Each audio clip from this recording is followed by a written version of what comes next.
Coach, I saw you pregame. You said you're going to turn them loose, and you did not disappoint. You attacked them from all different angles. You want to talk about it? You know, it's a credit to our staff and the players. I think staff's done a good job of simplifying, like we talked about a few weeks ago, and that's allowed the players to play faster. The tempo that we got at Auburn and that we got at Vanderbilt is what we expect.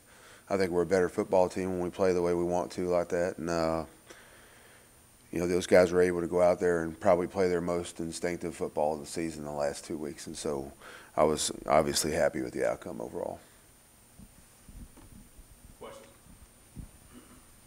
Coach, I know you've reiterated time and time again about the run game and the pass game you're going to give when they're, you know, they crowd the box, you're going to pass it. But there had to have been more of a focus game starting with that Alabama to start getting more balance. Just talk about that going in that direction. I think really the only difference is we kind of expanded, maybe carried another run or two in each formation just to give us an opportunity to run it. But, you know, in this Vanderbilt game, they did a lot to try to take A.J. and some of the throws away. They gave us an opportunity to run the ball more, and we did.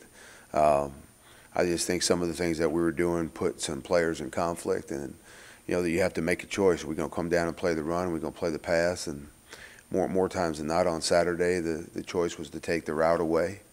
And Shea did a really good job of keeping those guys conflicted, you know, and because he has that decision whether to give it or to throw it.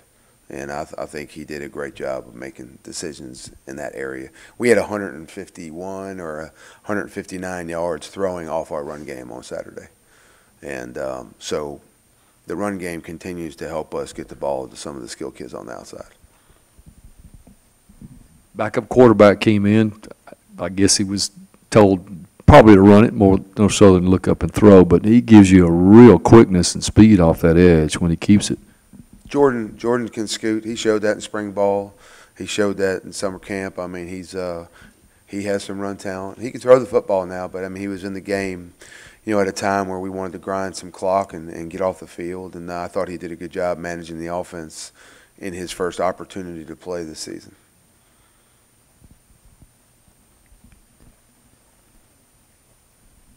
Phil, what have you seen from LSU defensively the last couple of weeks against Florida and Auburn? Well, one, you got to give them a lot of credit. You know, they had a tough loss a few weeks ago, and they came back, and they're playing with a purpose right now. The last 2 weeks, probably their two best games.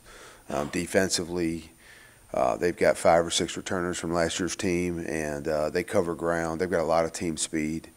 40 can flat out run. They've got 2 very good defensive ends.